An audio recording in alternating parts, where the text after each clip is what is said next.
Heitaro. Era tan hermosa que el joven enmudeció de la emoción y solo cuando la vio marchar pudo reaccionar y rogar: «No, por favor, no te vayas». «Debo hacerlo», murmuró la joven. «Entonces, vuelve mañana cuando el sol se ponga. Te esperaré aquí». ¿Ha contestado que sí? ¿O ha sido el viento?, pensó. A partir de entonces, Heitaro no pudo pensar más que en ella. Al día siguiente, trabajó como un loco para conjurar el miedo que tenía de no volver a verla. Por la tarde, al reunirse con sus amigos bajo el sauce, apenas oyó lo que hablaban porque estaba deseando quedarse a solas. Cuando estuvo solo, esperó y esperó, hasta que la joven llegó. Se quedó un rato a su lado y conversaron, aunque no le quiso decir su nombre. Él le anunció que la llamaría Igo, que significa la pequeña amiga del sauce, y ella sonrió. Y mejor aún, prometió que volvería a visitarle. Se reunieron noche tras noche durante semanas, hablaron y se enamoraron. Al final, tras mucho rogarle, la joven aceptó casarse con Heitaro e irse a vivir con él. Todos los habitantes del pueblo la recibieron con los brazos abiertos y bailaron en su boda hasta que les dolieron los pies. Y cuando un año después su unión fue bendecida con un hijo, el feliz Heitaro se convirtió en la envidia de todos. Y pasaron así varios años y todos pensaban que seguirían así por siempre jamás.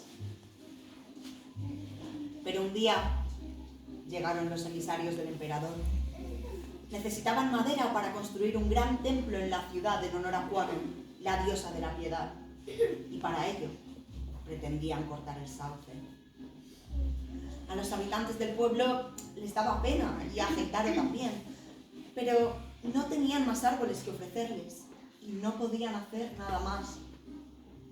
Además, aunque les seguía gustando reunirse bajo el sauce con sus amigos, ya no se quedaba mucho tiempo allí, porque su corazón estaba en casa, con su familia.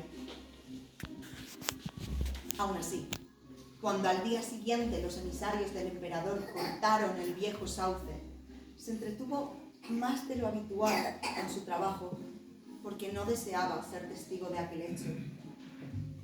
Y por si eso no fuera suficiente, regresó a su casa dando un rodeo para no pasar por el centro del pueblo. Llegó a casa justo cuando empezaba a anochecer. Le sorprendió ver que no había candiles encendidos, ni le llegaba el olor de la cena, como ocurría habitualmente.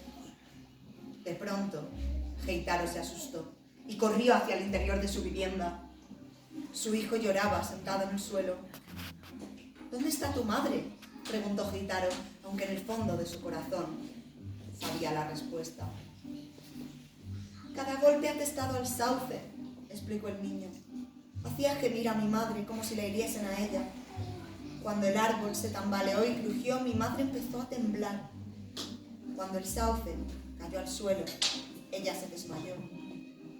Pero antes de tocar el suelo lanzó un suspiro, un grito y un último beso amoroso. Y desapareció». Heitaro abrazó a su hijo y se dirigió lleno de dolor hacia el pueblo. El viejo sauce yacía como un cadáver sobre el suelo y de su tronco todavía manaba savia. Las hojas temblaron al verlo acercarse. ¿Era el viento o era Igo que se despedía? Al caer el árbol se había partido una de las ramas que yacía a un lado sin que nadie reparara en ella. Aunque pesaba mucho, Heitaro la llevó hasta su casa, con la ayuda de su hijo, aunque parecía que la rama era la que llevaba al niño. Cuenta la leyenda que Heitaro le hizo una cama a su hijo con aquella rama del viejo sauce para mantenerle cerca siempre de su madre. Cuando el niño se acostaba en aquella cama, podía oír a su madre cantándole nanas para que se durmiera. El niño creció y se convirtió en un gran artista capaz de pintar árboles llenos de vida que parecían respirar.